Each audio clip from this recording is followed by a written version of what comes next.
everyone, this is me Purnima and welcome back to my channel Chapter Commerce। आज इस video के अंदर हम लोग हमारी कॉर्पोरेट अकाउंटिंग का अनदर इंपॉर्टेंट टॉपिक स्टार्ट करने वाले हैं, अनदर इंपॉर्टेंट चैप्टर स्टार्ट करने वाले हैं, that is redemption of preference share. This is a part number 1। इसके अंदर हम लोग इसके यानी कि रिडेम्पशन ऑफ प्रेफरेंस शेयर के कंप्लीट इंट्रोडक्शन की बात करेंगे। कंप्लीट इसका हम लोग बेसिक समझने वाले हैं कि ये जो रिडेम्पशन है इसका क्या मीनिंग है, रिडेम्पशन ऑफ प्रेफरेंस शेयर से ये लोग क्या कहना चाह रहे हैं, हर एक चीज यहाँ पर अच्छे से डिटेल में पढ़ने वाले हैं। एंड साथ ही जो रिडेम्पशन की हमारी जर्नल एंट्रीज होती है उन जर्नल एंट्रीज को डिटेल में हम लोग यहाँ पर डिस्कस करेंगे। विदाउट एनी डिले स्टार्ट करते हैं हमारी वीडियो को। एंड सबसे पहले यहाँ पर समझेंगे रिडेम्पशन का मीनिंग क्या होता है। अगर सबसे सिंपल टर्म्स के अंदर समझना है कि ये रिडेम्पशन होता क्या है, तो रिडेम्पशन का मतलब होता है रीपेमेंट, किसी का पैसा वापस करना is known as redemption. Redemption किसको कहते हैं, जब भी आप रीपेमेंट कर रहे होते हो किसी के पैसे की, दैट इज रिडेम्पशन। अब बात करते हैं रिडेम्पशन ऑफ प्रेफरेंस शेयर का क्या मतलब होता है। ध्यान से इस कॉन्सेप्ट को समझना। यहां पर होता क्या है, कुछ लोग आपकी कंपनी के प्रेफरेंस शेयर को खरीद रहे होते हैं। यहां पर जब कुछ लोग आपकी कंपनी के प्रेफरेंस शेयर को खरीदते हैं तो बदले में आपकी कंपनी के अंदर आता है पैसा। अब कुछ टाइम बाद आपने कोई पीरियड फिक्स किया होता है कि इतने टाइम के बाद, इतनी ड्यूरेशन के बाद हम लोग इनका पैसा वापस कर देंगे। यहां पर आप लोग उनके प्रेफरेंस शेयर को रिडीम कर रहे हो कि 20 साल बाद, 15 साल बाद, 10 साल बाद या फिर जब आपकी कंपनी बंद हो रही है उस समय पर हम लोग हमारे प्रेफरेंस शेयर होल्डर्स का पैसा वापस कर देंगे। होता क्या है, जब भी कोई आपकी कंपनी के अंदर इन्वेस्ट कर रहा होता है तो हर पर्सन का अपना लालच उसके अंदर छुपा होता है। अब किसी ने अगर इन्वेस्ट किया, वो पर्सन आपसे क्या चाहता है कि यहां पर ये मुझे मेरी प्रिंसिपल अमाउंट तो दे ही दे जो उसने इन्वेस्ट की है, प्लस साथ में मुझको रिटर्न भी दे। यानी कि जो उसने पैसा आपकी कंपनी में इन्वेस्ट किया है, क्या वो ये नहीं चाहेगा कि आप उसका पैसा लौटा दो। तो यहां पर यही कॉन्सेप्ट है, उसने आपकी कंपनी के अंदर इन्वेस्ट किया था प्रेफरेंस शेयर्स को खरीद करके, उसने पैसा दिया आपको प्रेफरेंस शेयर्स के नाम का। अब उसके बाद कुछ टाइम बाद, 10 सालों बाद या 15 सालों बाद वो चाहता है कि उसको उसका पैसा जो है वापस मिल जाए। कंपनी क्या कर रही है, यहां पर प्रेफरेंस शेयर होल्डर्स को उनका पैसा वापस करिए, अपने प्रेफरेंस शेयर्स को वो क्या कर रही है, रिडीम कर रही है, बदले में क्या दे रही है, पैसा। अब यहां पर जब भी आपके प्रेफरेंस शेयर्स को रिडीम किया जाता है, अलग अलग तरीके से किया जा सकता है, एट डिस्काउंट, एट पार या फिर एट प्रीमियम। 10 रुपए का आपका प्रेफरेंस शेयर था, अब जब पैसा वापस करने की बारी आई तो आपका वो 10 वाला प्रेफरेंस शेयर 10 में ही चला गया। हो सकता है 10 वाला शेयर आपका 12 रुपए में गया है, या हो सकता है 10 वाला शेयर आपका 8 रुपए में गया है। कोई भी केस इसके अंदर हो सकता है। आगे बढ़ते हैं। यहां पर हम लोगों ने रिडेम्पशन का क्या मीनिंग होता है अच्छे से समझ लिए। रिडेम्पशन ऑफ प्रेफरेंस शेयर का क्या मतलब होता है ये भी हम लोग बहुत अच्छे से समझ चुके हैं। इसके अंदर कुछ भी डिफिकल्ट नहीं है, इजी एंड सिंपल सा है। जिन भी लोगों ने यहां पर इश्यू ऑफ शेयर्स वाला इंट्रोडक्शन की जो वीडियो थी, अगर आप लोगों ने वो वीडियो बहुत अच्छे से देखी है, वहां पर मैंने आप लोगों को समझाया था टाइप्स ऑफ शेयर्स, एंड वहां पर डिटेल में हम लोगों ने डिस्कस किया था कि हमारे प्रेफरेंस शेयर्स क्या होते हैं, इनके क्या क्या राइट्स होते हैं, कहां कहां पर हम लोग इनको प्रायोरिटी देते हैं। अगर अभी तक आप लोगों ने वो वीडियो नहीं देखी है तो डिस्क्रिप्शन बॉक्स में आपको प्लेलिस्ट का लिंक मिल जाएगा, उस लिंक को टैप करके आप introduction to issue of shares वाली वीडियो को देखेंगे। वहां पर आप लोगों को बहुत अच्छे से समझ में आने वाला है कि ये प्रेफरेंस शेयर्स होते क्या हैं। आगे बढ़ते हैं। अब यहां पर बात करते हैं, यहां पर कुछ कंडीशंस हैं, आपके न्यूमेरिकल क्वेश्चन में कहीं नहीं पूछा जाएगा, बट यस आपकी नॉलेज के लिए ये चीजें बहुत इंपॉर्टेंट है। यहां पर इंडिया के अंदर क्या बोला गया है, जो आपके इररिडीमेबल प्रेफरेंस शेयर होते हैं उनको इश्यू करने की यहां पर आप लोगों को परमिशन नहीं है, लेकिन यहां पर आप लोग उन शेयर्स को, उन प्रेफरेंस शेयर्स को इश्यू कर सकते हो जिसका रिडेम्पशन आप 20 ईयर्स से पहले कर देंगे। 20 इयर्स के बाद आप उसका रिडेम्पशन पीरियड नहीं रख सकते। उसके बाद नेक्स्ट कंडीशन क्या है, अगर यहीं पर हम लोग बात करें हमारे इंफ्रास्ट्रक्चरल कंपनीज की, तो इनके लिए टाइम पीरियड थोड़ा सा एक्सटेंडेड है। जो बात हम 20 इयर्स की कर रहे हैं, इंफ्रास्ट्रक्चरल कंपनीज के लिए वो टाइम पीरियड आपका 30 इयर्स का है। कितने टाइम पीरियड है, 30 इयर्स का टाइम पीरियड है। बात ये छोटी छोटी सी बातें, छोटे छोटे से पॉइंट्स हैं, अगर आप लोगों को पता होते हैं तो ये आपकी नॉलेज को बहुत अच्छे से एनहांस करते हैं। आगे बढ़ते हैं, यहां पर हम लोगों को पढ़नी है कुछ कंडीशंस जो प्रेफरेंस शेयर के रिडेम्पशन के लिए एप्लीकेबल है। कुछ बातों का ध्यान रखना है कि इससे पहले जब आप आपके प्रेफरेंस शेयर को रिडीम कर रहे होते हैं। ध्यान से समझना इसकी क्या क्या कंडीशन है। पहले कंडीशन है कि आपके जो प्रेफरेंस शेयर्स होने चाहिए वो फुली पेड होने चाहिए, यानी कि आपके प्रेफरेंस शेयर का जब आप पैसा आपके शेयर होल्डर्स को आप वापिस कर रहे हो, वापिस करने से पहले एक बात का ध्यान दे लेंगे, क्या उन शेयर होल्डर्स ने आपके प्रेफरेंस शेयर का पूरा पैसा आपको दे दिया था या फिर नहीं। अगर वो पूरा पैसा आपको दे चुके हैं, आपने उनको 10 रुपए का प्रेफरेंस शेयर दिया, क्या वो आपको 10 रुपए दे चुका है या फिर नहीं। अगर उसने आपको 10 रुपए दे दिए तभी आप उसके पैसे की रीपेमेंट कर रहे होंगे, अदरवाइज नहीं। ये है आप लोगों की पहली कंडीशन किस चीज की, आपके प्रेफरेंस शेयर के रिडेम्पशन की। आगे बढ़ते हैं, नेक्स्ट कंडीशन की बात करते हैं। सेकेंड वन यहां पर क्या है, redemption only out of profit और फ्रेश इशू। यहां पर बोला गया है आप दो ही चीजों से आपकी रीपेमेंट कर सकते हो प्रेफरेंस शेयर होल्डर्स को, जिसका पैसा आपको लौटाने, किसका, प्रेफरेंस शेयर होल्डर्स का, उनका पैसा वापस देने के लिए आप दो ही सोर्सेज यूज कर सकते हो। क्या क्या, पहली चीज तो वो जो प्रॉफिट आपकी कंपनी के पास अवेलेबल है डिविडेंड को देने के लिए। उसके बाद दूसरा ऑप्शन आपके पास क्या है, मुझे पता है मुझे 2 लाख रुपए चुकाने हैं, तो मैं उन 2 लाख रुपए चुकाने के लिए मैं नए प्रेफरेंस शेयर्स को इशू कर दूंगी ताकि उससे मेरे पास पैसा आ जाए। यानी कि यहां पर मैं नए शेयर्स को इशू कर रही हूं क्योंकि इशू करने से मेरे पास पैसा आएगा। और वो मैंने इशू क्यों की है, क्योंकि मेरे माइंड में पर्पस पहले ही सेट था कि इन इशू करने से पहले, यानी कि जैसे ही मैं अपने शेयर्स को इशू करूंगी, इससे जो भी मेरे पास पैसा आएगा उससे मैं लोगों का पैसा चुका दूंगी, मेरे प्रेफरेंस शेयर होल्डर्स का पैसा वापस कर दूंगी, उनके शेयर्स को रिडीम कर दूंगी। तो ये है आपकी सेकेंड कंडीशन। अब इसके अलावा दो ऑप्शंस तो आपको मिल चुके हैं। पहली चीज आपकी कंपनी का वो प्रॉफिट जो डिविडेंड के लिए अवेलेबल था। दूसरा ऑप्शन क्या मिला है आप लोगों को, फ्रेश इशू करने का, कि आपको पैसा अगर चुकाना है, उस पैसा चुकाने के लिए आपने नए शेयर्स को इशू किया। ये आपका सेकंड ऑप्शन था। थर्ड ऑप्शन क्या है कि आप इन दोनों ही ऑप्शन का कॉम्बिनेशन यूज कर सकते हो। कुछ पार्ट आप प्रॉफिट से उठा सकते हो, कुछ पार्ट आप फ्रेश इशू से उठा सकते हो। जितना कॉन्सेप्ट हम लोग यहाँ पर पढ़ रहे हैं, हर एक चीज हम लोग प्रैक्टिकली इंप्लीमेंट भी करके देखने वाले हैं, सो डोंट वरी। आगे बढ़ते, थर्ड हम लोगों की यहाँ पर कंडीशन क्या है, that is creation of CRR। CRR means what, capital redemption reserve. Exam के अंदर थ्योरेटिकल क्वेश्चंस के अंदर आप लोगों से 1 और 2 मार्क्स के अंदर पूछा भी जा सकता है कि what do you mean by CRR या what is the full form of CRR। तो यहाँ पर आपको इसके बारे में अच्छे से डिटेल में पता होना बहुत जरूरी है। अब बात करते हैं CRR की।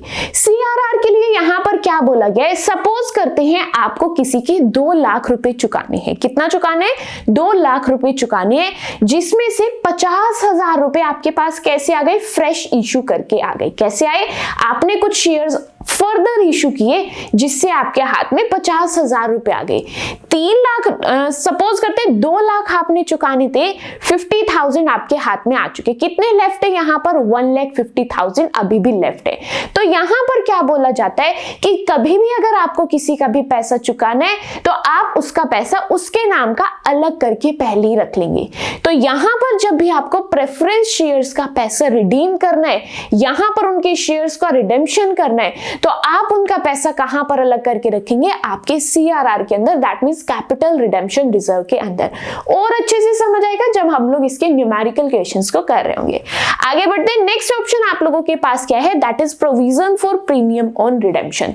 अब ये provision for premium on redemption का क्या मतलब है, यहां पर हम लोग क्या होता है, जब हम लोग प्रेफरेंस शेयर को रिडीम कर रहे होते हैं, सपोज करते हैं 10 के शेयर को आपको 12 रुपए चुकाने पड़ रहे हैं। जब उसने मुझसे खरीदा था तब उस टाइम प्राइस था 10 रुपए, बट जब रिडीम करने का टाइम आया तो उसका प्राइस बढ़ चुका है। अब जब मुझे रीपेमेंट करनी पड़ रही है वो 12 रुपए के हिसाब से करनी पड़ रही है। तो यहां पर क्या हुआ है, 2 रुपए मुझे एक्स्ट्रा पे करने पड़ रहे हैं। उसने तो मुझे 10 रुपए दिए, बट मुझे उसको 2 रुपए एक्स्ट्रा लगा करके यानी कि 12 रुपीज वापिस करने पड़ रहे हैं। तो यहां पर इसको क्या बोलते हैं, हम लोगों ने रिडेम्पशन किस पर किया, प्रीमियम पर किया। तो अब यहां पर अगर आप प्रीमियम पर रिडीम कर रहे हो तो ये जो प्रीमियम है ये आप कहां से लाओगे, या तो कंपनी के प्रॉफिट से, या फिर आपके पास सिक्योरिटी प्रीमियम अकाउंट नाम का एक अकाउंट होता है, वहां से आप लोग इस प्रीमियम को चुका सकते हो। अगर इश्यू ऑफ शेयर्स वाला चैप्टर अच्छे से पढ़ा है तो आप लोगों को ऑलरेडी पता है कि ये सिक्योरिटी प्रीमियम अकाउंट कौन सा होता है। एंड ध्यान से समझने वाली बात ये है कि जब भी आप रिडीम कर रहे हो और वहां पर प्रीमियम है तो वो प्रीमियम प्रीमियम आप कहां से चुका सकते हो? सिक्योरिटी प्रीमियम अकाउंट से। स्टार मार्क करके नोट करके रख लेना, न्यूमेरिकल क्वेश्चन में बहुत ज्यादा काम आने वाला है। आगे बढ़ते हैं, लास्ट कंडीशन क्या है? Redemption must be according to the terms of issue. जब आप आपके प्रेफरेंस शेयर्स को इशू कर रहे हो, उस टाइम आपने जो भी टर्म्स एंड कंडीशंस रखी थी, जो भी आपका अग्रीमेंट था, उसी अग्रीमेंट के हिसाब से, उसी टर्म एंड कंडीशंस के हिसाब से ही आप लोग आपके प्रेफरेंस शेयर को रिडीम करेंगे। रिडेम्पशन के टाइम पर आप लोग आपकी कोई इफ एंड बट नहीं लेकर आएंगे। जो आपके अग्रीमेंट में है, जो आप लोगों ने पहले टर्म्स एंड कंडीशंस रखी थी at the time of issue of preference share, आप उन्हीं टर्म्स एंड कंडीशंस पर काम करेंगे, उन्हीं टर्म्स के हिसाब से, उसी एग्रीमेंट के हिसाब से आप लोग उसका रिडेम्पशन कर रहे होंगे। तो ये सभी 5 कंडीशंस थी, जिन कंडीशंस का आपको ध्यान रखना है at the time of redemption of your preference shares. I hope ये जो 5 कंडीशंस हम लोगों ने यहाँ पर पढ़ी है, आप लोगों को बहुत अच्छे से क्लियर है, बहुत अच्छे से समझ आई है। इजी एंड सिंपल सा आप लोगों का टॉपिक है, कोई एक्स्ट्रा माइंड लगाने की जरूरत नहीं है। जो आपका इश्यू ऑफ शेयर्स वाला चैप्टर था, अगर आप लोग वहां पर 100% माइंड यूज करे थे, तो यहां पर आपको खाली 20% माइंड का यूज करने की जरूरत है। चैप्टर बहुत इजी है, अच्छे से समझ में आ जाएगा। उसके बाद आगे बढ़ते हैं, ये जस्ट फॉर योर नॉलेज है, आपको एग्जाम में कहीं ज्यादा काम में नहीं आएगा, बट यस आप लोगों को पता होना चाहिए कि आप लोगों के पास कौन कौन से ऐसे प्रॉफिट्स हैं जिसका आप यूज कर सकते हो डिविडेंड को डिस्ट्रीब्यूट करने के लिए। कौन कौन से प्रॉफिट्स हैं? Like surplus of statement of profit and loss, या फिर general reserve, reserve fund, dividend equalisation fund, next है इंश्योरेंस फंड। इसी तरीके के आप लोगों के कुछ फंड्स हैं जो आप लोगों को स्क्रीन पर दिख रहे हैं, like workman compensation fund, workman's accident fund, या फिर वॉलंटरी डिबेंचर रिडेम्पशन फंड। ये कुछ फंड्स हैं जिसको आप लोग डिविडेंड डिस्ट्रीब्यूट करने के लिए यूज कर सकते हो। वहीं कुछ ऐसे फंड्स हैं जिन आप प्रॉफिट्स का यूज नहीं कर सकते हो, किस लिए? डिविडेंड को डिस्ट्रीब्यूट करने के लिए। कौन कौन से हैं?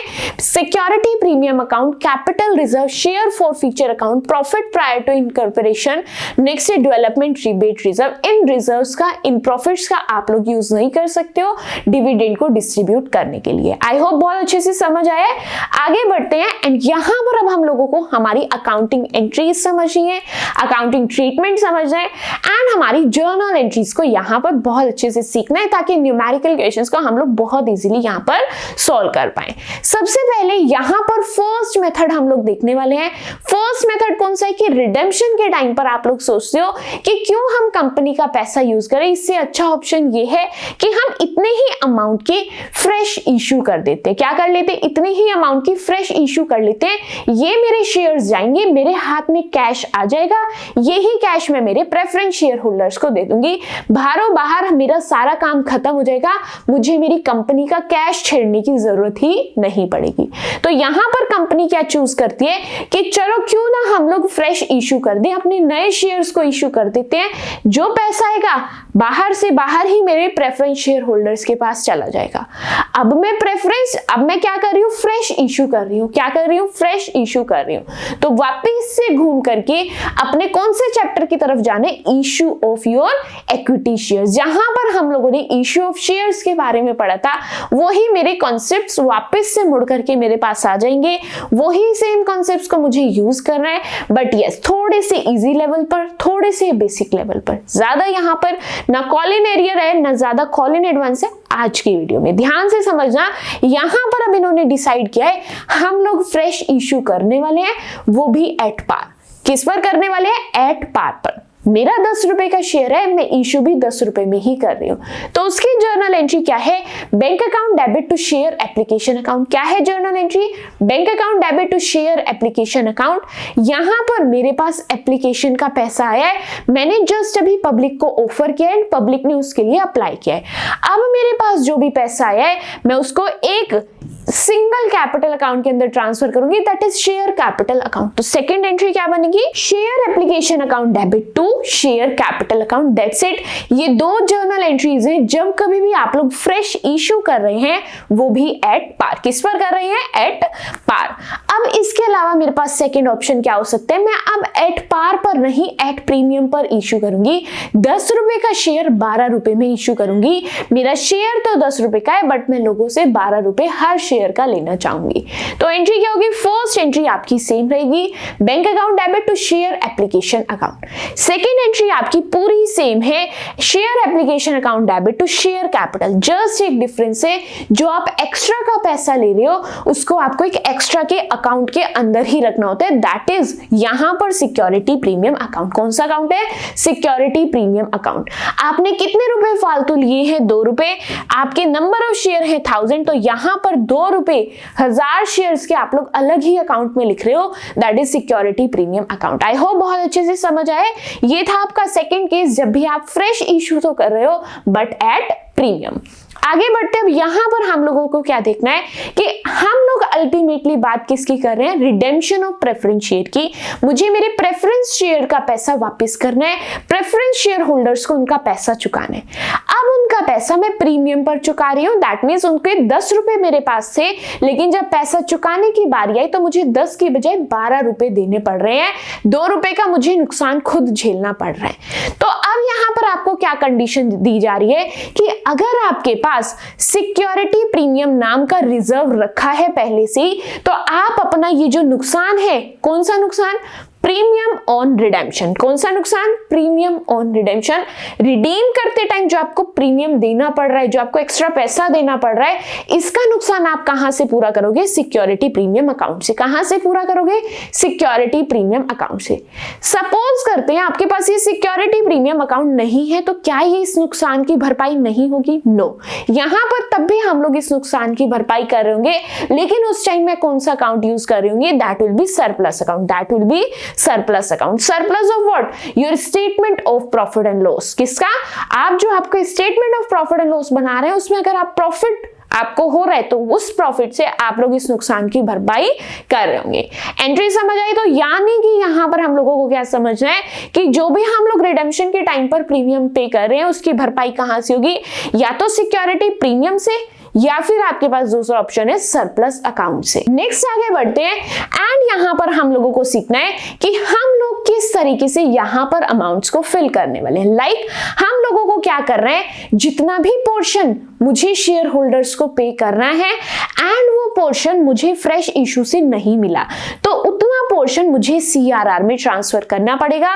यही चीज हम लोग यहां पर बहुत अच्छे से समझने वाले हैं। फर्स्ट सेंटेंस के अंदर आपको क्या दिखा गया है कि आप प्रेफरेंस शेयर का पैसा वापस कर रहे हो प्रीमियम पर एंड आपने फ्रेश इशू किया है प्रीमियम पर। तो यहां पर पहली कंडीशन आपकी यही है कि आप जब आप रिडीम कर रहे हो, चाहे आप फ्रेश इशू कर रहे हो, उस टाइम अगर प्रीमियम है तो आपको प्रीमियम को भूलना पड़ेगा। बिना प्रीमियम के जो केस है उस केस पर आपको ध्यान देना है। क्या बोला है, आप रिडीम कर रहे हो या फिर आप फ्रेश इशू कर रहे हो, दोनों काम आप प्रीमियम पर कर रहे हो, या हो सकता है एक काम प्रीमियम पर कर रहे हो, एक काम एट पार कर रहे हो। तो जहां कहीं भी प्रीमियम है आपको प्रीमियम को भूलना पड़ेगा एंड उस प्रीमियम को भूलने के बाद जो भी आपके पास अमाउंट होगी उसको कंपेयर करना पड़ेगा। अब लाइक एग्जांपल के साथ समझते हैं। सपोज करते हैं आपको रिडेम्पशन के टाइम पर 3 लाख रुपए देने हैं एंड फ्रेश इशू आपने 1 लाख रुपए का कर दिया है। 3 लाख देने हैं जिसमें से 1 लाख का आपने फ्रेश इशू किया, यानी कि 1 लाख रुपए आपके पास अभी भी रखे हैं। कितने रुपए बाकी हैं, दैट इज 2 लाख रुपीस। तो ये जो 2 लाख रुपए हैं आपको सीआरआर यानी कि कैपिटल रिडेम्पशन रिजर्व में ट्रांसफर करना पड़ेगा। आपको इसके नाम की तिजोरी अलग से बनानी पड़ेगी कि जब भी मुझे मेरे प्रेफरेंस शेयर होल्डर का पैसा वापस करना है तो बस मुझे इस तिजोरी के ताला खोलना है और मुझे यहां से पैसा मिल जाएगा। अब बात करते हैं ये जो सीआरआर नाम की मेरी तिजोरी है, इसके अंदर पैसा कहां से आएगा, कौन इसकी हेल्प करने वाला है। हेल्प करने वाला कोई और नहीं, हमारा सरप्लस अकाउंट ही है। कौन है, सरप्लस अकाउंट है। या फिर अगर आपके पास जनरल रिजर्व है तो आप जनरल रिजर्व की भी हेल्प ले सकते हैं, या फिर और कोई रेवेन्यू रिजर्व है आप उसकी भी हेल्प ले सकते हैं। मेजरली कौन काम आने वाला है, सरप्लस अकाउंट ही काम में आने वाला है। चीजें बहुत अच्छे से समझ आएंगी अभी हम जब हमारे न्यूमेरिकल क्वेश्चंस को सॉल्व कर रहे होंगे। नेक्स्ट आगे बढ़ते हैं। यहां पर हम लोगों को देखना है कि हम लोग हमारे प्रेफरेंस शेयर होल्डर्स की अमाउंट किस तरीके से ड्यू करते हैं। हम लोगों ने इक्विटी शेयर का पैसा ड्यू करना एंड उसकी पेमेंट आना, सभी जर्नल एंट्रीज बहुत अच्छे से सीख रखी है। यहां पर बात करनी है प्रेफरेंस शेयर्स की। बात करते हैं यहां पर हम लोगों को एंट्री कैसे करनी है। सबसे पहले मुझे लिखना है preference share capital account debit. क्या लिखना है, preference share capital account debit. क्या लिखेंगे? जितने भी नंबर ऑफ शेयर्स हैं, क्या लिखना है? जितने भी नंबर ऑफ शेयर्स हैं मल्टीप्लाई कर देंगे उसकी अमाउंट से, मल्टीप्लाई कर क्या कर देंगे? उसकी अमाउंट से। उसके बाद सपोज करते हैं आपको उसको 2 रुपए एक्स्ट्रा देने पड़ रहे हैं, that will be your loss, and loss को मुझे करना होता है डेबिट, इसीलिए मैंने क्या किया? प्रीमियम ऑन रिडेम्पशन अकाउंट को डेबिट किया है। क्या किया है? प्रीमियम ऑन रिडेम्पशन अकाउंट को डेबिट किया है। अब ये सारा पैसा किसके पास जाने वाला है? शेयर होल्डर के पास, एंड शेयर होल्डर यहां पर मेरा क्रेडिटर बनने वाला है, मेरी लाइबिलिटी बनने वाली है। तो जो भी मेरी लाइबिलिटी होती है उसको करते हैं क्रेडिट, इसीलिए मैंने प्रेफरेंस शेयर होल्डर को क्रेडिट किया है। किसको क्रेडिट किया है? प्रेफरेंस शेयर होल्डर को। आई होप कॉन्सेप्ट बहुत अच्छे से समझ आए। तो अल्टीमेटली मेरी जर्नल एंट्री क्या बनती है? Preference share capital account debit, premium on redemption account debit to preference share holders account. अब यहां पर पैसा ड्यू तो हो गया। क्या हुआ? यहां पर पैसा ड्यू हुआ है, बात आती है इसकी पेमेंट करने की। तो यहां पर पेमेंट किसको की जा रही है? प्रेफरेंस शेयर होल्डर को। किसको की जा रही है? प्रेफरेंस शेयर होल्डर को। लाइबिलिटी मेरी कम हो रही है, दैट इज व्हाई यहां पर इसको हम लोग डेबिट कर रहे हैं। मेरे पास से क्या जा रहा है? पैसा जा रहा है। पैसा जा रहा है तो बैंक अकाउंट को क्या कर देंगे? यहां पर क्रेडिट, दैट्स इट। ये बनती है मेरी जर्नल एंट्री। यहां पर हम लोगों ने ड्यू की एंट्री भी सीख लिया एंड पेमेंट करने की एंट्री भी सीख ली है। हमारा जो कॉन्सेप्ट था, हमारी जो कॉन्सेप्चुअल क्लैरिटी थी यहां पर बहुत अच्छे से ओवर हो चुकी है। अब हम लोग स्टार्ट करने वाले इसका न्यूमेरिकल पोर्शन। यहां पर हम लोग न्यूमेरिकल क्वेश्चन की प्रैक्टिस करेंगे। जल्दी से अपनी नोटबुक एंड पेन उठा लो, क्योंकि न्यूमेरिकल क्वेश्चंस की प्रैक्टिस मेरे साथ साथ करना, ताकि हर चीज मेरे साथ साथ क्लियर होती चले। एंड अगर क्वेश्चन करते टाइम कोई भी डाउट माइंड के अंदर आ रहा है, साथ साथ कमेंट करके आप लोग आपके डाउट्स भी पूछ सकते हैं एंड आपकी हर कंफ्यूजन को दूर कर सकते हैं। ध्यान से समझना, क्वेश्चन यहां पर आप लोगों को क्या कह रहा है? A limited redeems its 10,000 redeemable preference shares of 100 rupees each at par. यहां पर बोला है ए लिमिटेड क्या कर रही है? 10,000 उसके रिडीमेबल प्रेफरेंस शेयर थे, 100 रुपीज का हर प्रेफरेंस शेयर होता था। यहां पर क्या कर रहे हैं? रिडीम कर रहे हैं। क्या कर रहे हैं? यहां पर रिडीम कर रहे हैं, यानी कि इसकी रीपेमेंट की बात कर रहे हैं। अब इन्होंने ये तो बता दिया कि 10,000 शेयर्स की रीपेमेंट करनी है एंड वो भी एट पार, बट रीपेमेंट कैसे करनी है वो भी क्वेश्चन आपको खुद से ही बता रहा होगा। यहां पर बोला है for this purpose it issued 80,000 equity shares of 10 rupees each. ये कह रहे हैं आपको रीपेमेंट तो करनी है, पैसा कहां से लाओगे? 80,000 इक्विटी शेयर्स इशू कर दो, हर शेयर 10 रुपए का रहने वाला है, एंड अब यहां पर 5% के प्रीमियम पर ही इसको इशू कर रहे होंगे। एंड उसके बाद यहां पर क्या बोला है? कोई भी बैलेंस अगर बच जाता है, यानी कि अगर आपको और पैसे की जरूरत पड़ती है, तो आपको वहां पर सरप्लस अकाउंट की हेल्प लेनी है, जो भी आपको सफिशिएंट बैलेंस वहां पर चाहिए। बात समझ आ गई? क्वेश्चन अच्छे से समझ आया? आपको यहां पर 10,000 प्रेफरेंस शेयर रिडीम करने हैं, 100 रुपए का हर शेयर है, एंड रिडीम यानी कि रीपेमेंट कितने में करनी है? एट पार में करनी है। ये कह रहे हैं 100 रुपए का हर प्रेफरेंस शेयर होता था, तो मैं दे भी कितने में रही हूं? 100 रुपए में ही दे रही हूं। उसके बाद इस पर्पस के लिए वो 80,000 इक्विटी शेयर्स इशू कर रहे हैं, 10 रुपए का हर शेयर है एंड प्रीमियम पर इशू करेंगे, दैट इज 5% ओनली। एंड उसके बाद फ्रेश इशू के बाद भी अगर आपको पैसे की रिक्वायरमेंट है, तो ये लोग आपको क्या बोल रहे हैं? आप लोग सरप्लस की हेल्प ले सकते हो अगर आपको इसके अलावा भी कोई पैसे की रिक्वायरमेंट है।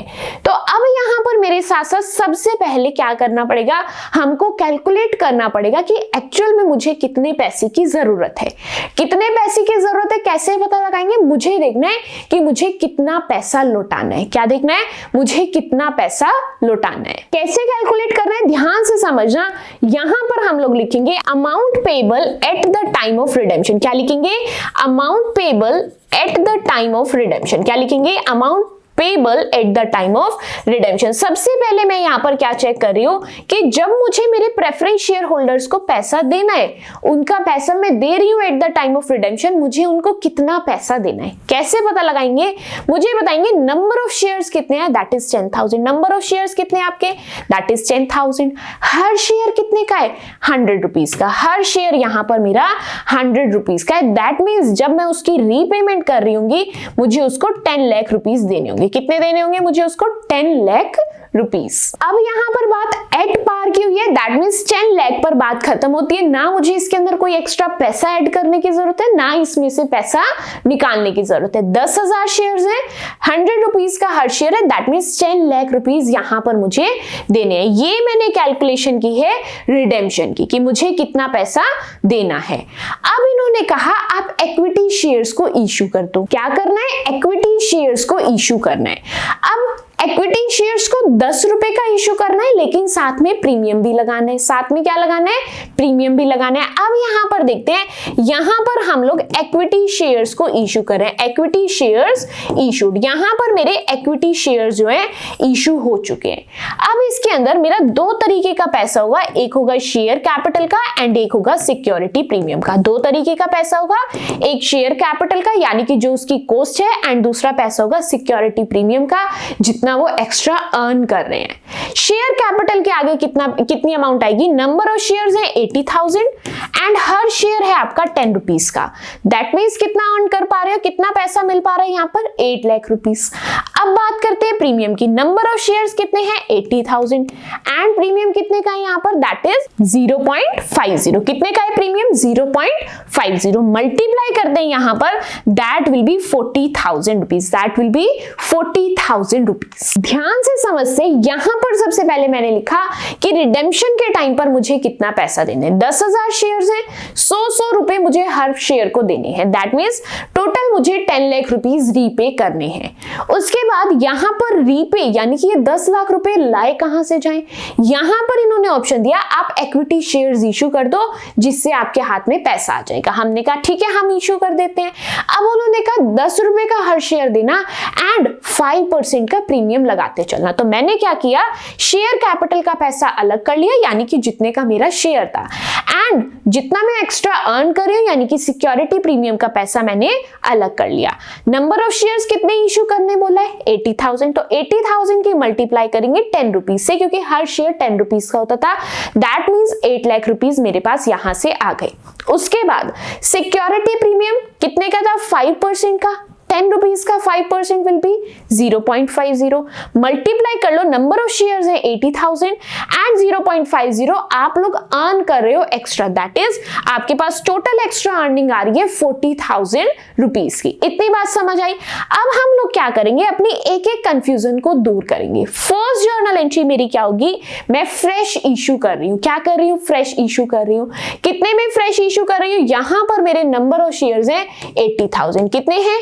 80,000 एंड यहाँ पर आपका प्राइस कितने का है? 10.50। प्राइस कितने का है? 10.50।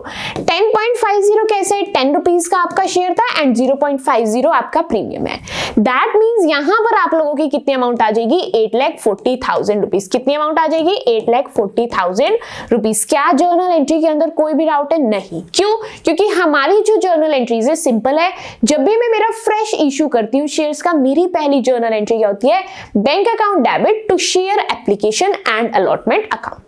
अब मुझे क्या करना है, शेयर कैपिटल का पैसा अलग करना है, सिक्योरिटी प्रीमियम का पैसा अलग करना है। अभी मैं पीछे आप लोगों को यहां पर अलग अलग करके मैंने दिखाया है। 8 लाख रुपीज आपके शेयर कैपिटल के यहां पर नोट डाउन कर देंगे, 40,000 रुपीज आपके सिक्योरिटी प्रीमियम के यहां पर नोट डाउन कर देंगे। इस तरीके से आपका पैसा होता है 8,40,000 रुपीज। That's it. यहां पर आपने क्या किया, धीरे धीरे करके अपनी पजल को सॉल्व करना स्टार्ट किए। जो मैंने फ्रेश इशू किया था उस फ्रेश इशू की एंट्री यहां पर कंप्लीट होती है। उसके बाद क्या आपको यहां पर सिक्योरिटी प्रीमियम नजर आ रहा है? यस। अब इस सिक्योरिटी प्रीमियम का कहां यूज होता है? जब मैं रीपेमेंट प्रीमियम पर कर रही होती हूँ, बट इस क्वेश्चन के अंदर रीपेमेंट प्रीमियम पर तो नहीं है। रीपेमेंट किस पर है? पार पर है। तो यानी कि ये जो मेरा सिक्योरिटी प्रीमियम था ये मेरा सेफ है, इसका मुझे कहीं भी यूज नहीं करना। आगे बढ़ते हैं।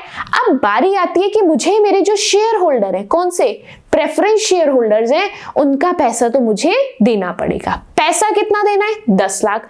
मैंने क्या कहा था, आपको जितना देना है दैट मींस 10 लाख रुपीस, उसमें से आपके हाथ में कितना कैश आ चुका फ्रेश इशू से, that is 8 lakh rupees. Premium को नहीं कंसीडर करना, चाहे आपका रिडेम्पशन का प्रीमियम हो चाहे आपका फ्रेश इशू का प्रीमियम हो, प्रीमियम को आपको यूज नहीं करना। अब यहां पर 10 लाख रुपए आपने देने थे, 8 लाख रुपए आपके हाथ में आ चुके। कैसे आई हैं? फ्रेश इशू करके आई, यानी कि 2 लाख का कैश कहीं ना कहीं आपको अभी चाहिए। 2 लाख की कमी अभी भी कहीं ना कहीं है, तो जो कमी होती है उसको मुझे CRR में ट्रांसफर करना पड़ता है। कितनी कमी है? 10 लाख रुपीस में से 8 लाख रुपीस आ चुके हैं, दैट मींस कितने की कमी है?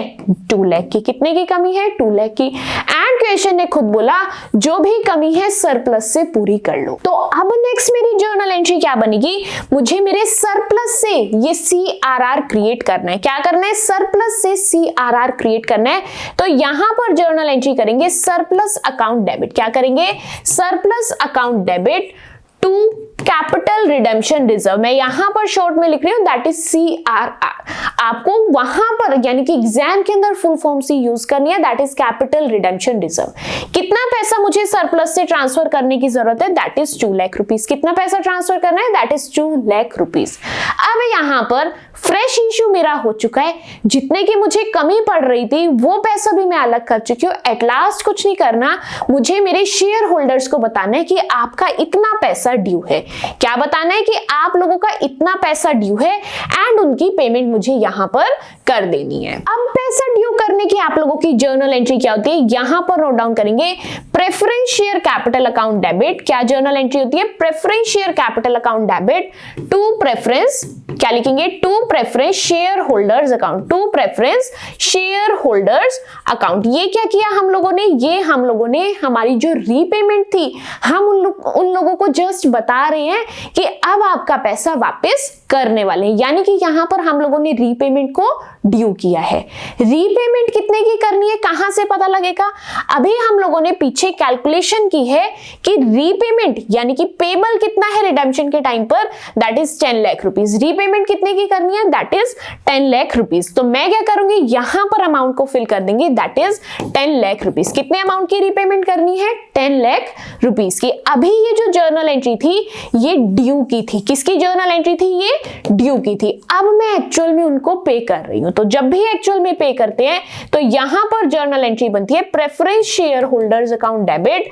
क्या जर्नल एंट्री बनेगी? Preference share holder account debit to bank account, to bank account. And यहां पर अपनी अमाउंट को कर देंगे फिल, दैट्स इट। आप लोगों का क्वेश्चन कंप्लीट होता है। यही था आप लोगों का बेसिक सा न्यूमेरिकल क्वेश्चन। क्या करना है? रीपेमेंट कितनी करनी है पहले ये देख लो, फ्रेश इशू कितना कर रहे हैं ये देख लो, उसके बाद दोनों का डिफरेंस निकाल लो। क्या कोई कमी पड़ रही है? अगर पड़ रही है तो आप CRR क्रिएट कर लो एंड उसकी एक जर्नल एंट्री कर लो, surplus account debit to CRR। उसके बाद कुछ नहीं करना, जस्ट आपको क्या करना है, ड्यू की एंट्री करनी है कि आपको शेयर होल्डर्स का पैसा चुकाना है। एंड एट लास्ट एक जर्नल एंट्री करनी है जहां पर आप आपके प्रेफरेंस शेयर होल्डर का पैसा वापस कर रहे हो। That's it. इसी के साथ आप लोगों का जो कॉन्सेप्ट का अच्छे से क्लियर होता है, न्यूमेरिकल क्वेश्चन किस अप्रोच से करने आप लोगों को बहुत अच्छे से समझ में आया होगा। आगे हम लोग अभी 2 न्यूमेरिकल क्वेश्चंस और करने वाले हैं जिससे आप लोगों को ये चीजें और भी अच्छे से समझ में आने वाली है। नेक्स्ट क्वेश्चन को रीड करते हैं। नेक्स्ट क्वेश्चन क्या कहता है? For payment of 5000 8% redeemable preference share of 100 rupees each at a premium of 7%। Question आपको कह रहा है कि आपके पास 5000 प्रेफरेंस शेयर हैं जिनकी रीपेमेंट आपको करनी है।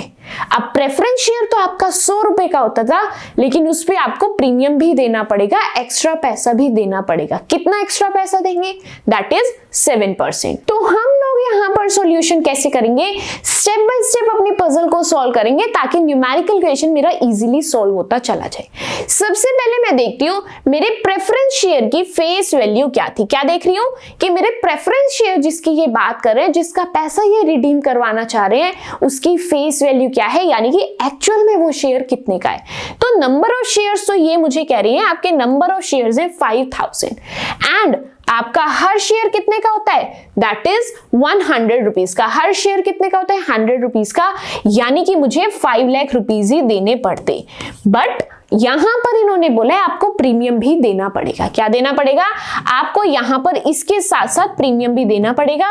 नंबर ऑफ शेयर्स तो 5000 है, प्रीमियम कितने का है? 7% का, एंड 100 का 7% विल बी 7 रुपीज। कितना होता है 100 का 7% will be 7 rupees. That means यहां पर आपको 35,000 रुपीज एक्स्ट्रा पे करने पड़ेंगे। एंड अगर इन टोटल बात करें तो इन टोटल आपको उनको 5,35,000 रुपीज देने हैं। आई होप कॉन्सेप्ट बहुत अच्छे से समझ आए। मैंने ये अमाउंट्स किस तरीके से लिखे आप लोगों को क्लियर है? क्या किया मैंने यहाँ पर, मेरे प्रेफरेंस शेयर एक्चुअल में थे कितने के? 5 लाख के, लेकिन मुझसे प्रीमियम भी मांग रहे हैं। कितने का प्रीमियम बना? 35,000 रुपीज का। इन टोटल मुझे कितना देना है? 5,35,000 रुपीज। आगे रीड करते हैं।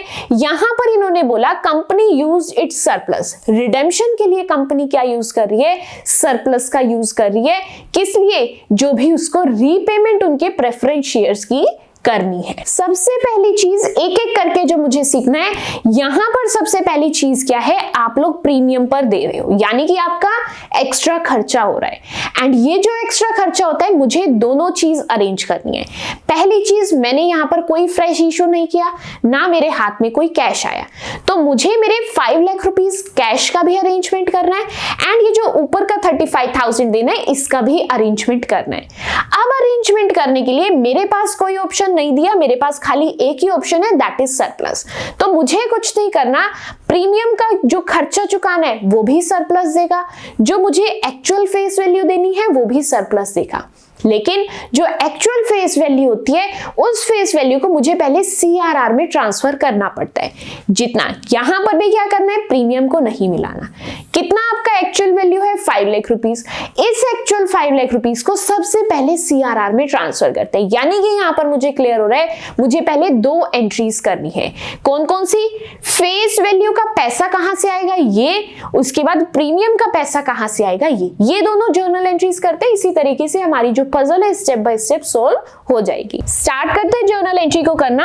यहां पर मेरे साथ साथ नोट डाउन करना। फर्स्ट जर्नल एंट्री मेरी क्या होगी? Surplus account debit. क्या होगी? Surplus account debit to premium on redemption. To premium on redemption. बात क्लियर है? यहां पर लिखा टू प्रीमियम ऑन रिडेम्पशन। पहली जर्नल एंट्री मैंने किस चीज की है कि मुझे जो भी ऊपर का एक्स्ट्रा का खर्चा है वो पैसा मैं कहां से उठा रही हूं, कहां से अरेंज कर रही हूं? सरप्लस से। क्वेश्चन ने खुद से बोला है, अगर क्वेश्चन नहीं भी बोलेगा तो भी आप लोगों को पता होना चाहिए सभी आपके ऊपर के खर्चे आपको चाहे एक्चुअल पेमेंट करनी है चाहे प्रीमियम की रीपेमेंट करनी है, आप सरप्लस की हेल्प विदाउट एनी हेजिटेशन ले सकते हो।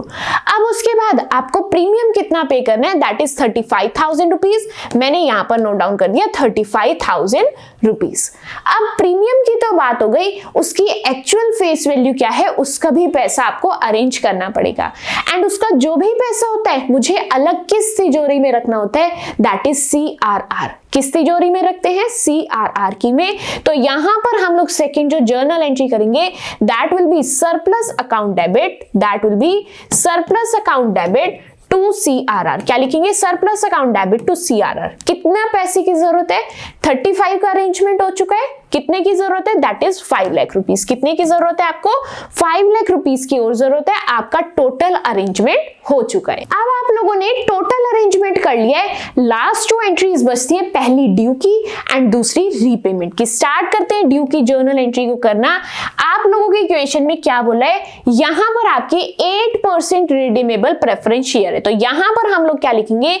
8% preference share capital account debit. Preference share capital account debit. अब ये जो प्रेफरेंस शेयर है इनको रिडीम प्रीमियम पर किया जा रहा है, एंड प्रीमियम आपका क्या है? आपका एक तरीके का लॉस है। Premium on redemption account debit loss है, इसीलिए हम लोग क्या करते हैं यहां पर इसको करते हैं debit. Premium on redemption account debit to, यहां पर ये पैसा किसको दिया जाएगा? प्रेफरेंस शेयर होल्डर्स को। किसको दिया जाएगा?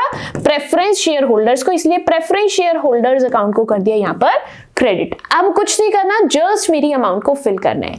5 लाख रुपीस एक्चुअल में मेरे प्रेफरेंस शेयर से, 35,000 रुपीज का मुझे प्रीमियम देना पड़ रहा है। दैट मीन्स इन टोटल मुझे कितना देना है, 5,35,000 रुपीज। कितना देना है, 5,35,000 रुपीज। इसके बाद कुछ नहीं करना, लास्ट एंट्री करनी है। ये जो एंट्री थी ये ड्यू करने की एंट्री थी।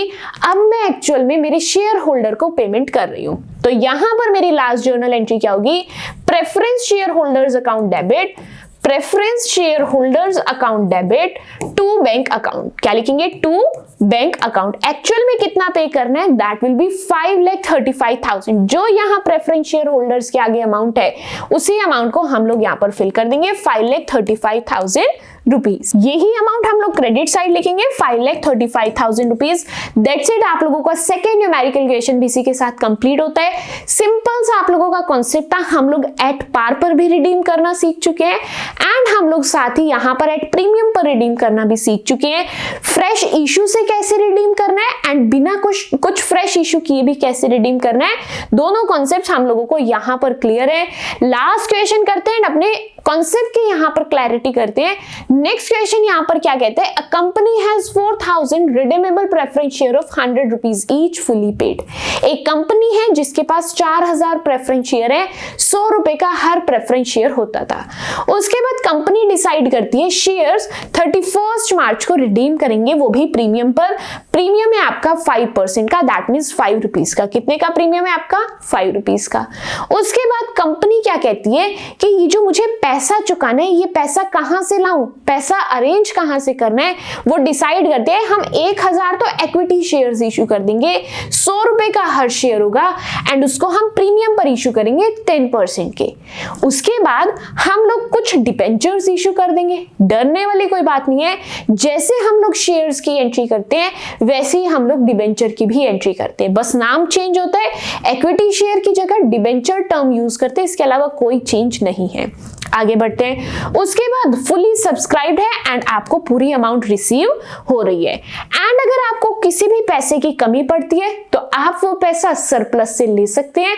अदरवाइज अगर इन्हीं दो चीजों से आपके पैसा पूरा हो रहा है तो आपको सरप्लस की हेल्प लेने की जरूरत नहीं है। अब स्टार्ट करना है यहाँ पर इस न्यूमेरिकल क्वेश्चन को सॉल्व करना। इसके अंदर आपका हर एक केस इन्वॉल्व है।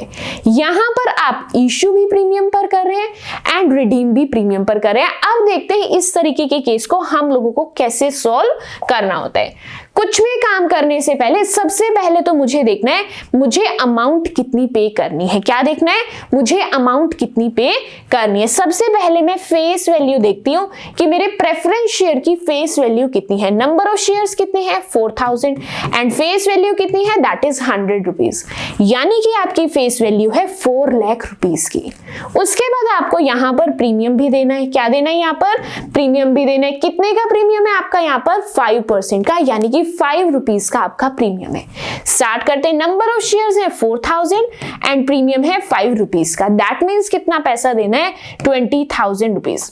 अगर इन टोटल बात करें तो आपको आपके प्रेफरेंस शेयर होल्डर्स को 4,20,000 रुपए देने हैं। कितना देना है, 4,20,000 रुपए। अब उसके बाद हम लोगों को क्या देखना है कि ये इक्विटी शेयर्स कितने इशू कर रहे हैं एंड डिबेंचर्स कितने इशू कर रहे हैं। ये काम किसका था, प्रेफरेंस शेयर्स का। ये काम किसका था, प्रेफरेंस शेयर का था, जिसका पैसा मुझे लौटाना है। यहां पर बात करेंगे इक्विटी शेयर्स की। यहां पर बात करेंगे इक्विटी शेयर्स की। सबसे पहले हम लोग इक्विटी शेयर की फेस वैल्यू देखते हैं। ये कह रहे हैं 1000 इक्विटी शेयर्स इशू कर दो। हमने लिख दिया 1000। कितने में इशू करने के लिए बोला, 100 रुपीज में। हम लोगों ने मल्टीप्लाई कर दी 100 से, that means 1 lakh rupees equity share से आएगा। लेकिन जैसे ही आगे बढ़ेंगे इन्होंने कहा 10% के प्रीमियम पर दो, तो यानी कि यहां पर फेस वैल्यू के साथ साथ मुझे प्रीमियम भी रिसीव होगा। एंड नंबर ऑफ शेयर है 1000, प्रीमियम मिलेगा 10 रुपीज का। दैट मीन्स आपके हाथ में कितना पैसा आएगा एक्स्ट्रा का, दैट इज 10,000 रुपीज। अब अगर इन टोटल की बात करें तो इक्विटी शेयर से आपको 1,10,000 रुपीज रिसीव हो जाएगा। आगे बढ़ते हैं। अब यहां पर बात करेंगे डिबेंचर्स की। किसकी बात करेंगे, डिबेंचर्स की। डिबेंचर्स कितने इशू करने हैं, 1000। यहां पर लिखा 1000 एंड कितने का हर डिबेंचर है, 100 रुपीज का। मल्टीप्लाई कर देंगे 100 एंड यहां पर अमाउंट आ गई आप लोगों की 1 लाख रुपीस। अब यहाँ पर कंफ्यूजन ना हो इसीलिए हम लोग स्टेप बाय स्टेप अपनी पजल को सॉल्व करेंगे। पजल को कैसे सॉल्व करना है, मैं यहाँ पर मेरे ए पॉइंट की जर्नल एंट्री करनी भी जानती हूँ एंड बी पॉइंट की जर्नल एंट्री करनी भी मुझे आती है। क्यों? क्योंकि जैसे इक्विटी शेयर्स की एंट्री होती है वैसे ही डिबेंचर्स की भी एंट्री होती है। तो स्टार्ट करेंगे यहाँ पर जर्नल एंट्री को करना। पहली जर्नल एंट्री मेरी क्या है, मैं मेरे इक्विटी शेयर्स को इशू कर रही हूँ। इक्विटी शेयर्स कितने मेरे 1000, कितने हैं 1000 एंड यहाँ पर आप लोग कितने रुपए में दे रहे हो इक्विटी शेयर, 100 रुपीज का आपका हर शेयर है प्लस 10 रुपए का आप हर शेयर पर प्रीमियम अर्न कर रहे हो, दैट मीन्स 110। किसकी मल्टीप्लाई करेंगे 110, यानी कि आपको इन हैंड इक्विटी शेयर से 1,10,000 रुपीज रिसीव हो रहे हैं। तो मैंने यहाँ पर एंट्री कितने अमाउंट से की है 1,10,000 से, जिसमें से 1 लाख रुपीज आपके शेयर कैपिटल के हैं एंड 10,000 रुपीज आपके प्रीमियम के। इस तरीके से आपको 1,10,000 रुपीज रिसीव हुआ है। अब आप लोगों ने इक्विटी शेयर्स इशू किए हैं, इसकी जर्नल एंट्री तो हो गई। अब मुझे यहाँ पर डिबेंचर्स इशू करने हैं। इन्हीं जर्नल एंट्री से आप लोग समझेंगे कि डिबेंचर्स की एंट्री भी सेम ही होती है। तो सबसे पहले आपको डिबेंचर का पैसा मिला होगा, इसलिए यहां पर लिखेंगे बैंक अकाउंट डेबिट टू। अब क्वेश्चन आपको बता रहा है कि डिबेंचर किस परसेंटेज के, यहां पर लिखेंगे 9% डिबेंचर। क्या लिखेंगे 9% डिबेंचर। कैसे लिखना है ध्यान से समझेंगे, 9% debentures application and allotment account. Application and allotment account मैंने क्या चेंज किया, जस्ट शेयर से लेकर के यहां पर 9% डिबेंचर को रिप्लेस किया है। जब मैं शेयर्स इशू करती हूं तो मैं शेयर लिखती हूं, जब मैं यहां पर डिबेंचर्स इशू कर रही हूं तो मैं डिबेंचर लिखूंगी। अब नेक्स्ट बात रही यहां पर अमाउंट की, तो आपने कितने डिबेंचर्स इशू किए हैं 1000 एंड हर डिबेंचर कितने का है 100 रुपीज का, दैट मींस यहां पर आप लोगों की अमाउंट आ जाएगी 1 लाख रुपीस। जैसे हम लोग शेयर्स की 2 एंट्री करते हैं, डिबेंचर्स की भी हम लोग 2 ही एंट्री करेंगे एप्लीकेशन की। फर्स्ट एंट्री कंप्लीट हो गई है, सेकंड जर्नल एंट्री को करेंगे। सेकंड जर्नल एंट्री क्या होती है, यहां पर लिखेंगे 9% debenture, 9% debenture application and allotment account debit. Application and allotment account debit same हम लोग शेयर्स की तरह एंट्री करेंगे, जस्ट जहां पर मैं शेयर टर्म यूज करती हूं वहां पर मैं डिबेंचर टर्म का यूज करना स्टार्ट करूंगी। अब क्रेडिट हम लोग क्या करते हैं शेयर कैपिटल अकाउंट। अब यहां पर हम लोग शेयर कैपिटल के बजाय 9% डिबेंचर अकाउंट में जाएंगे, शेयर कैपिटल की जगह डिबेंचर अकाउंट में जाएंगे। अमाउंट लिखते हैं यहां पर, that will B 1 lakh rupees. यहां तक मैंने मेरी आधी पजल जो थी उसको कर लिया सोल्व। मैंने शेयर्स इशू किए थे, एंट्री हो गई है।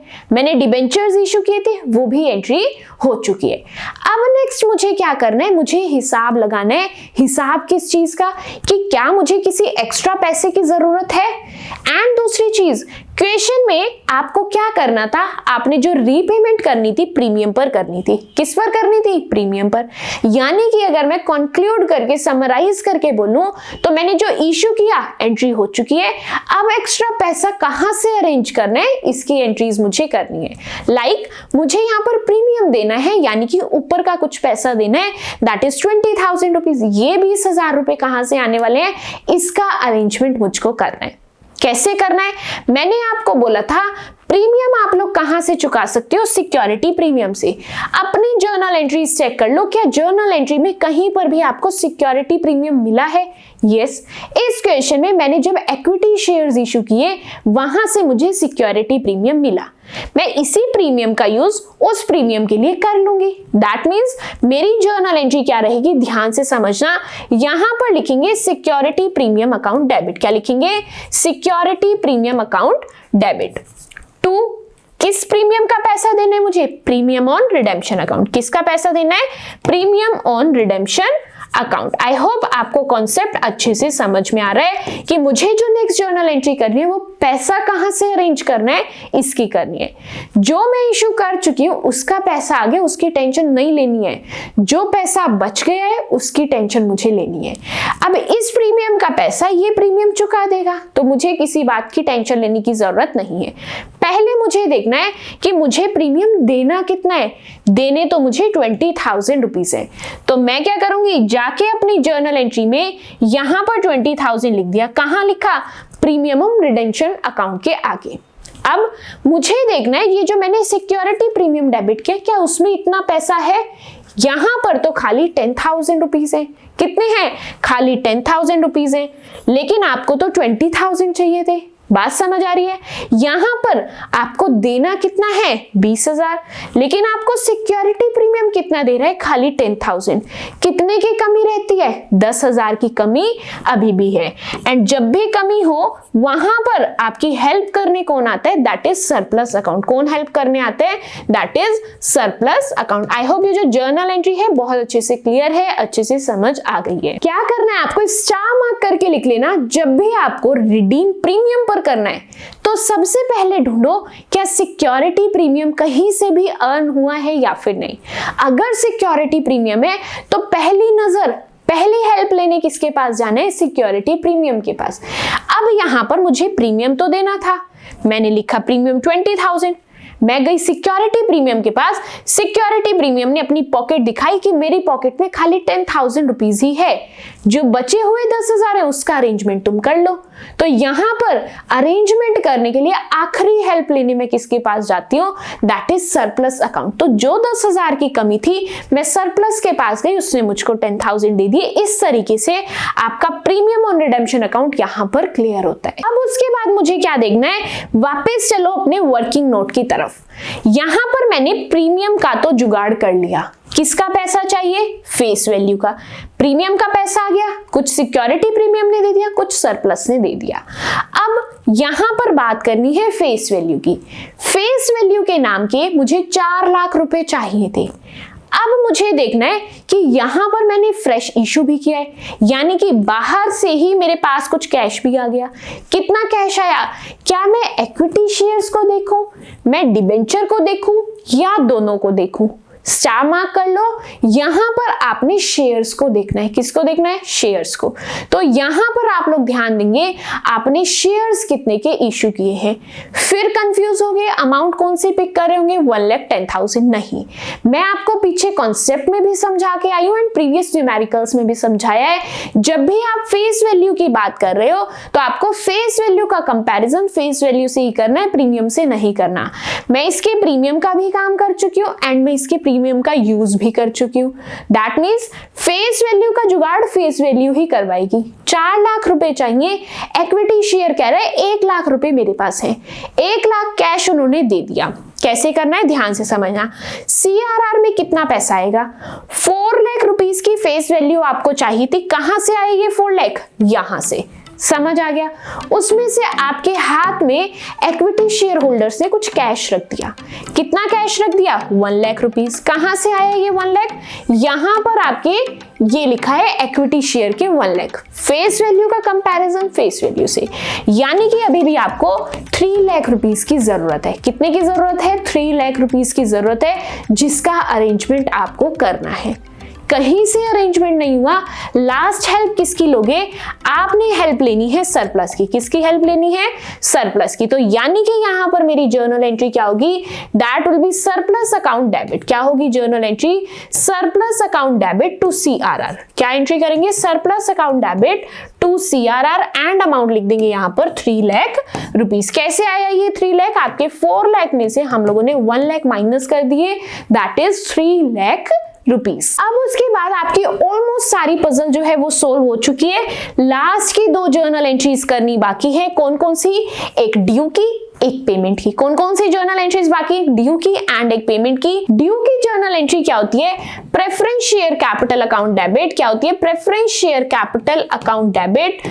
Premium on redemption account debit, premium on redemption account debit to preference share holders account, to preference share holders account. क्या लिखेंगे? To preference share holders account. अब यहां पर आपको जस्ट इनके अमाउंट्स को फिल करना है, दैट्स इट। अमाउंट क्या है आप लोगों की? यहां पर लिखेंगे हम लोग 4 लाख रुपीस। किस तरीके से? 4,000 आपके प्रेफरेंस शेयर थे, 100 रुपीस का आपका हर प्रेफरेंस शेयर था। एंड उसके बाद क्वेश्चन में आपको प्रीमियम कितने का दिया है? That is for 5%। That means आपके 5 रुपीस का प्रीमियम है।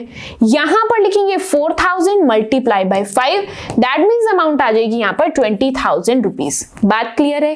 टोटल करते हैं, यहाँ पर अमाउंट आएगी 4,20,000 रुपीज, दैट मीन्स आपको शेयर होल्डर को 4,20,000 रुपए देने हैं। ये एंट्री किसकी है? ड्यू की। ये एंट्री किसकी है? आपकी ड्यू की। अब इन प्रेफरेंस शेयर होल्डर्स को पेमेंट कर देंगे। यहां पर लिखेंगे preference share holder account debit. क्या लिखेंगे? Preference share holder account debit to bank account. क्या लिखेंगे? To bank account. कितना पैसा देना है? जस्ट अमाउंट को फिल करेंगे, दैट्स इट। आप लोगों का क्वेश्चन यहाँ पर कंप्लीट हो जाएगा। जल्दी से एक बार क्विकली रिवाइज करेंगे कि इस क्वेश्चन को हम लोगों ने किस पॉइंट ऑफ व्यू से सॉल्व किया है। मैंने जैसे क्वेश्चन पढ़ा, सबसे पहले मैंने मेरा वर्किंग नोट फ्रेम किया कि मुझे रिडीम यानी कि रीपेमेंट कितनी अमाउंट को करनी है। फेस वैल्यू अलग लिखो, प्रीमियम अलग लिखो, जिससे आपको समझ आता रहे कि मेरा प्रेफरेंस शेयर्स तो इतने के थे, एक्स्ट्रा का पैसा इतने का है। जैसे ही ये सब चीजें कर लोगे, उसके बाद आप जो भी फ्रेश इशू कर रहे हो एक एक करके एंट्री करते जाओ। जैसे इस क्वेश्चन में आपने इक्विटी शेयर्स भी इशू किए, डिबेंचर्स भी इशू किए, एंड इशू ऑफ शेयर्स की जर्नल एंट्री करनी आप लोगों को ऑलरेडी अच्छे से आती है, एंड चैनल पर मैंने भी बहुत अच्छे से आप लोगों को प्रीवियस वीडियोस के अंदर सिखा रखी है। आपकी फ्रेश इश्यूज की जर्नल एंट्री हो चुकी है। उसके बाद आपको समझ आता है कि रीपेमेंट प्रीमियम पर होनी है। तो अब आपको दो तरीके का पैसा अरेंज करना है। पहला फेस वैल्यू यानी कि जितने का आपका प्रेफरेंस शेयर था, प्लस आपको ऊपर के पैसे का भी अरेंजमेंट करना है जो प्रीमियम आपको रीपे करना है। तो मैं प्रीमियम के लिए पहली हेल्प किसके पास जाऊंगी? सिक्योरिटी प्रीमियम के पास। प्रीमियम की हेल्प प्रीमियम करेगा। इतना काम हो गया। जितना सिक्योरिटी प्रीमियम कर सकता है उससे ले लेंगे, अगर फिर भी कुछ बच जाता है तो सरप्लस से ले लेंगे। मेरा प्रीमियम खत्म। उसके बाद यहां पर आती है मेरी जो फेस वैल्यू है, एक्चुअल जो मनी है, उसका अरेंजमेंट करना। अब यहां पर मैंने फ्रेश इशू किया था तो मैं देख लेती हूँ 4 लाख रुपए रीपे करने हैं। इधर से इक्विटी शेयर होल्डर ने मुझे 1 लाख रुपया दे दिया। 3 लाख की कमी है। 3 लाख कहां से आए? 3 लाख मैंने ले लिया सरप्लस से। इस तरीके से मेरे फेस वैल्यू का भी अरेंजमेंट हो गया। उसके बाद एट लास्ट ड्यू की जर्नल एंट्री करो एंड पेमेंट की जर्नल एंट्री करो, दैट्स इट। अगर इस सीक्वेंस से आप लोग याद रखोगे, इस स्टोरी के थ्रू अगर आप लोग याद रखोगे, तो ये न्यूमेरिकल क्वेश्चन ट्रस्ट में बहुत इजी एंड बहुत सिंपल लगेंगे। That's it. इसी के साथ इस वीडियो के अंदर हम लोगों ने 3 अलग अलग तरह के न्यूमेरिकल क्वेश्चन की प्रैक्टिस की है। आई होप हर एक क्वेश्चन आपको बहुत अच्छे से समझ आया है। स्टिल इसके किसी भी कॉन्सेप्ट में या फिर किसी भी न्यूमेरिकल क्वेश्चन में आप लोगों को कोई भी डाउट फेस हो रहा है, आप लोग आपके डाउट्स को कमेंट सेक्शन के अंदर पूछ सकते हो, ताकि वहां पर मैं आप लोगों के हर एक डाउट को सॉल्व कर पाऊं एंड आपके हर एक कंफ्यूजन को बहुत अच्छे से दूर कर पाऊं। साथ ही इस वीडियो के अंदर हम लोगों ने जितना भी पढ़ा, इसके नोट्स आप लोगों को टेलीग्राम चैनल पर मिल जाएंगे, एंड टेलीग्राम चैनल का लिंक आप लोगों को डिस्क्रिप्शन बॉक्स में मिल जाएगा। लिंक को टैप करके टेलीग्राम चैनल को ज्वाइन करके आप लोग आपके नोट्स को डाउनलोड कर सकते हैं, आपके हर कॉन्सेप्ट को बहुत अच्छे से रिवाइज एंड रिकॉल कर सकते हैं। साथ ही अगर अभी तक आप लोगों को इशू ऑफ शेयर्स की जर्नल एंट्रीज नहीं आती, so don't worry, description box में प्लेलिस्ट का लिंक मिलने वाला है, वहां पर जाकर के आप इशू ऑफ शेयर्स की जर्नल एंट्रीज को बहुत अच्छे से सीख सकते हैं। साथ ही ये जो हमारा रिडेम्पशन ऑफ प्रेफरेंस शेयर का पार्ट नंबर 1 था, जहां पर हम लोगों ने बेसिक कवर किया, जर्नल एंट्री सीखी एंड ये बेसिक 3 न्यूमेरिकल्स किए। अगर ये हर एक चीज बहुत अच्छे से समझ आई है, बहुत अच्छे से क्लियर हुई है, तो रिव्यू कमेंट सेक्शन के अंदर जरूर शेयर करना, एंड वीडियो पसंद आए तो don't forget to like my video and subscribe to my channel which is chapter commerce. That's it for today's video. मिलते हैं आपसे नेक्स्ट वीडियो के अंदर। Till then bye bye.